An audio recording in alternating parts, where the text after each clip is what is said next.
You felt it, didn't you? That flicker in your gut. A cold silence between their words. The way they smiled with eyes that didn't feel warm.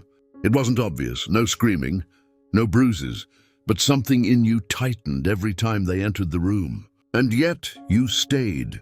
Why? This is not a story about weakness. It's about a trap, a beautifully disguised spiritual ambush.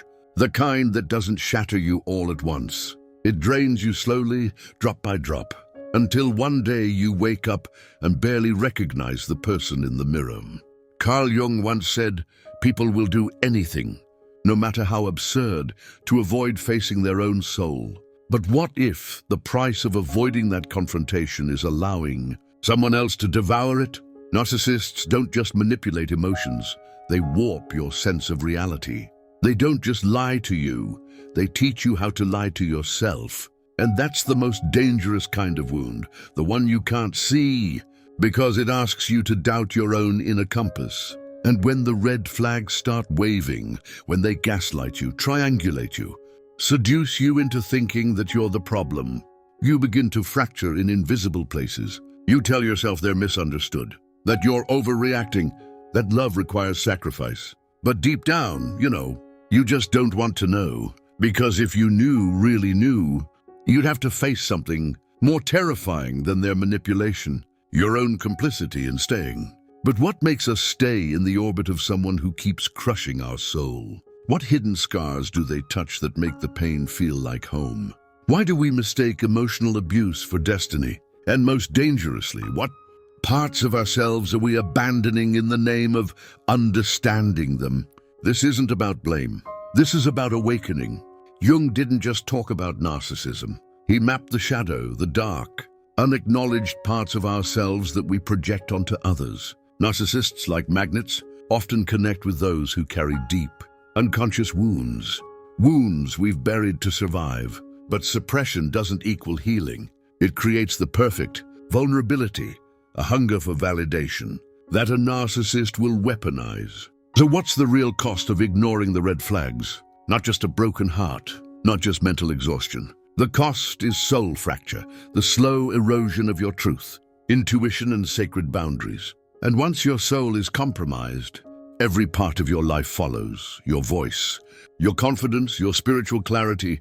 And maybe the hardest question of all is this. If someone has the power to destroy your inner world, did you ever truly own it to begin with? You may think the danger lies in the narcissist's deception, but the real threat runs deeper. The true wound is internal. It is the part of you that was already vulnerable before they arrived. A part that craved love without knowing it craved power. Power over your perception, your self-worth, and your story. Carl Jung didn't just speak of the shadow.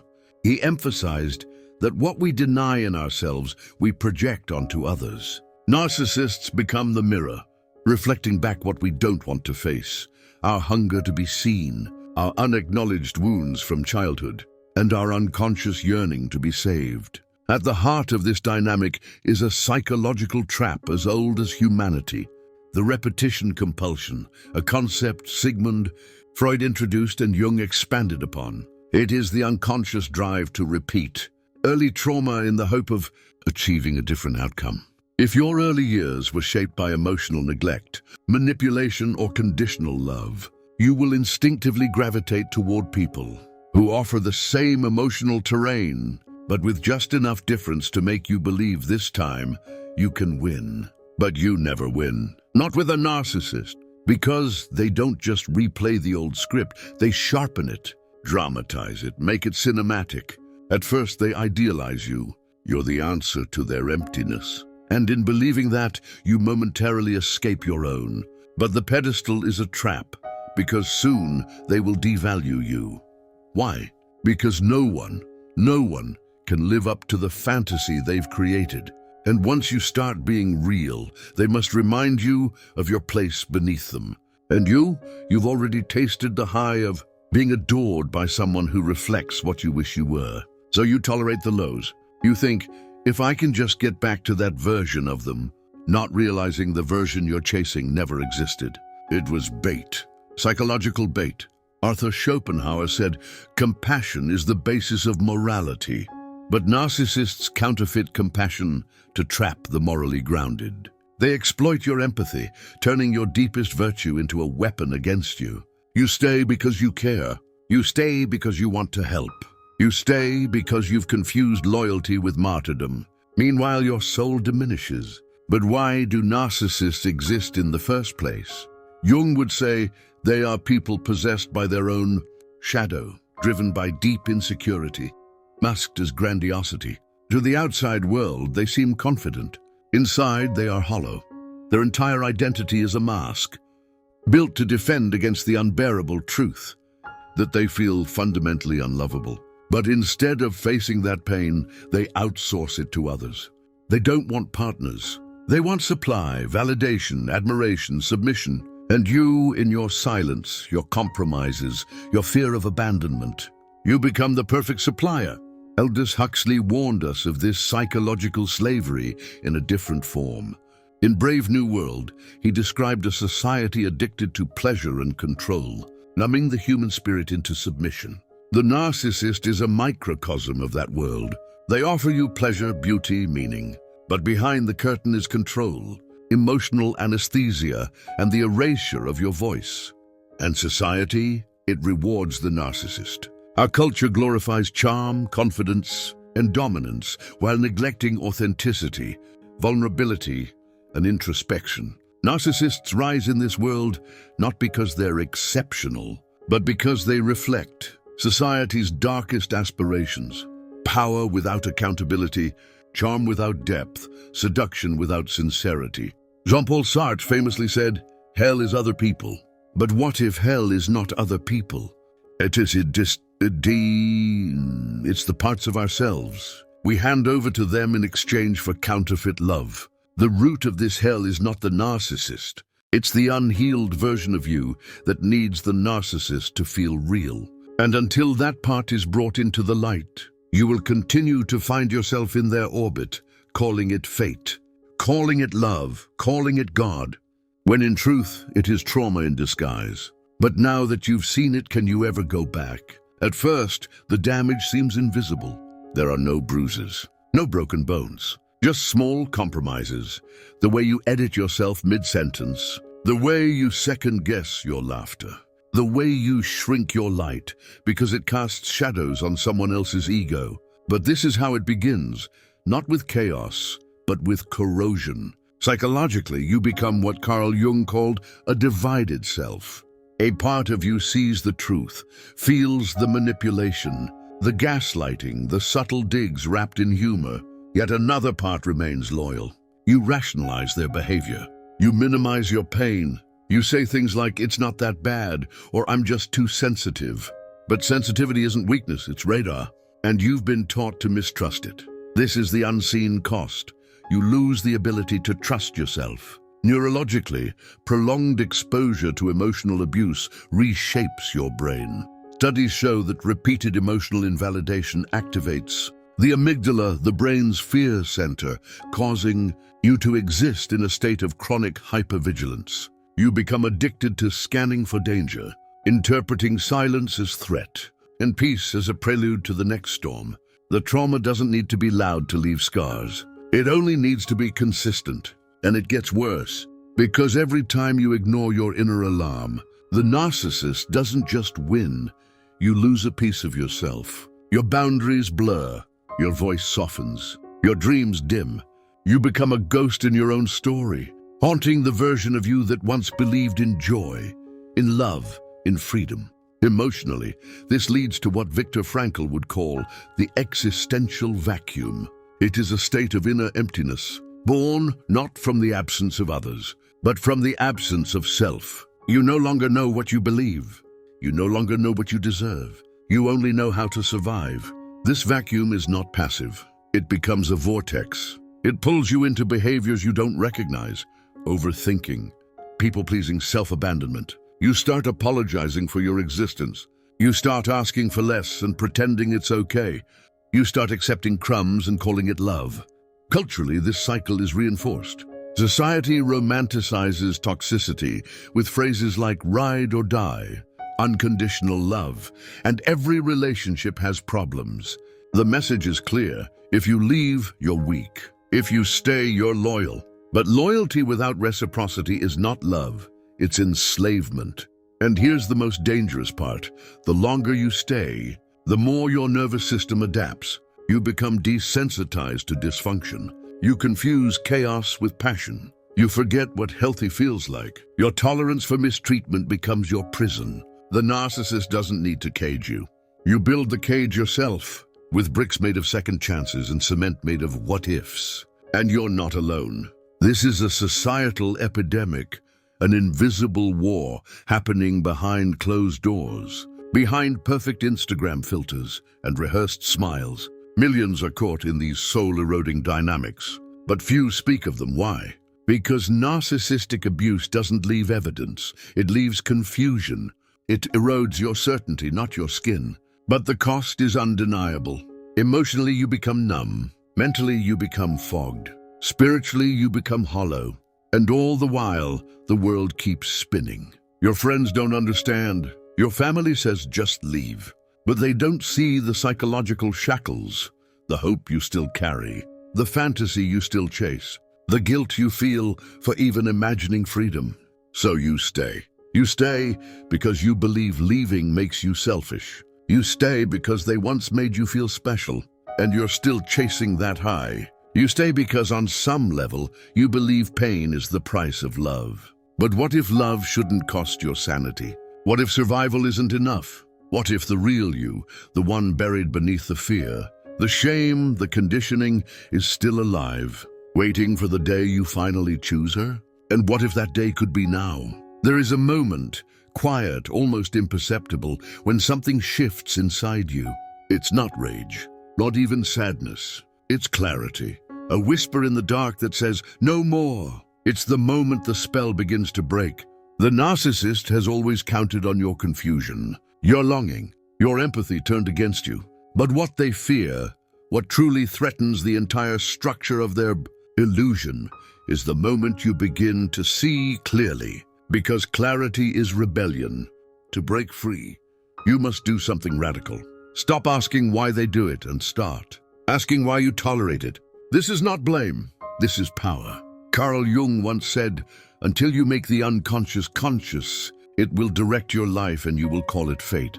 So the first act of freedom is excavation, digging into the unconscious contracts you signed without knowing. The belief that love must hurt to be real. The belief that you are too broken to be loved well. The belief that abandonment is worse than slow erosion. None of these are truths. They are inherited lies, passed down from childhood wounds, cultural myths and trauma-shaped perceptions. And your rebellion begins by tearing up those contracts and writing new ones. You must become the author of your own worth. Here's how. Sum. 1. Break the fantasy. Narcissists don't love you. They love your reflection of them. The moment you stop feeding their image, the mask falls. That initial idealization, the flattery, the intensity, the soulmate illusion was never love. It was seduction, designed to hook your deepest wounds. So break the spell. Write a list not of what you miss, but of every moment they made you feel small, confused, disposable. Don't sugarcoat it. Document the lies, the blame-shifting, the manipulation. Reality is your weapon. Use it. 2. Reclaim your mind. Psychological freedom means taking back your narrative. The narcissist has distorted your perception, made you believe that you are the problem, that your needs are too much, your pain is irrational. That's gaslighting. And the antidote is validation. Speak your truth, even if your voice trembles. Journaling, therapy, trauma-informed coaching, these are not luxuries. They are lifelines. You are not crazy. You are waking up, and the fog will lift. 3. Set fire to the bridge. No contact is not cruelty, it's clarity. The narcissist doesn't need closure. They need control. They will bait you with guilt, obligation, or sudden kindness. But remember, any response, even anger, is supply. Attention is fuel. You must starve the illusion. Block, delete, burn the bridge, and scatter the ashes. Healing does not happen in the same environment that broke you. 4. Rebuild your nervous system. Freedom is not just mental, it's biological. Your body has been trained to survive in chaos. You must now train it to live in peace. This means grounding practices, breathwork, trauma release, walking barefoot on grass, sitting with discomfort without fleeing into old patterns. Rewiring takes time, but every deep breath is a revolution. 5. Meet the real you. This is the most powerful part. Beneath the people pleaser, the fixer, the overgiver, there is someone wild and sacred. She is not too much. She is not hard to love. She is not broken. She is you, unchained, unedited, and divine. Speak to her. Ask her what she wants, what she needs, what she dreams. Then give her that. This is not self-help. This is soul rescue. This rebellion will not be clean. You will cry. You will doubt. You will crave the poison that once felt like medicine. But do it anyway, because one day you will wake up and feel something you haven't felt in years. Peace. And it will be quiet like a dawn. And you'll realize the war was never outside of you. The battlefield was your heart, and you just won it back. What if the pain they gave you wasn't the final word? What if it was only the prologue to the greatest return of your life? There is a truth that emerges, not in the heat of rage or the cold of grief, but in the stillness that follows. A truth so vast, so unnerving, so liberating that once you see it, you can't go back. You were never meant to be who they convinced you to be. You were never meant to shrink, never meant to doubt your voice, never meant to wear emotional shackles in the name of love. They did not just lie to you about who they were, they lied to you about who you are. You are not a victim of love. You are a survivor of counterfeit love. The narcissist was not your soulmate. They were your mirror, sent to show you the fractures you were ready to heal. They didn't break you. They revealed what was already broken. That revelation is painful, but it's also sacred, because beneath every trauma wound is a seed of awakening. Nietzsche once said, "He who has a why to live can bear almost any how." And here is your why. This pain had a purpose: to call you home to yourself, to teach you boundaries, to teach you that survival is not the same as healing, to remind you that your worth is not up for debate, that you are love, not because someone desired you, not because someone stayed, but because you exist. This is not just a spiritual truth. It is a biological one.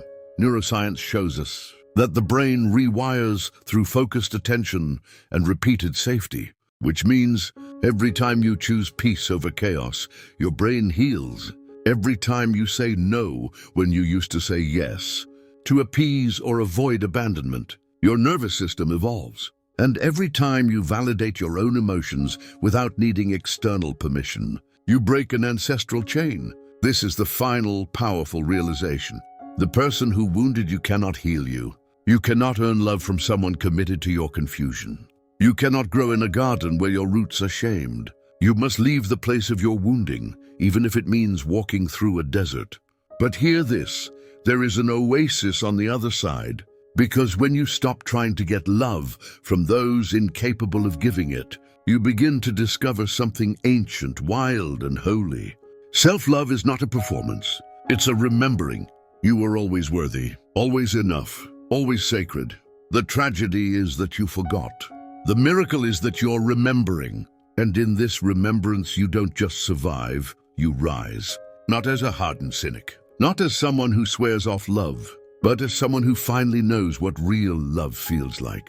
It's not urgent, it's not manipulative, it's not conditional. Real love is steady, gentle, empowering, and it begins inside you. The narcissist was not the final chapter. You are. And your story is not one of endless suffering. It is one of resurrection. So rise. Rise from the ruins of their lies. Rise from the confusion that once clouded your mind. Rise from the ghost of who you thought you had to be loved. Because you don't have to be perfect to be loved. You just have to be real. And you, in your scars, your softness, your storm, are real. Let that be enough. Let that be your revolution. Let that be your rebirth.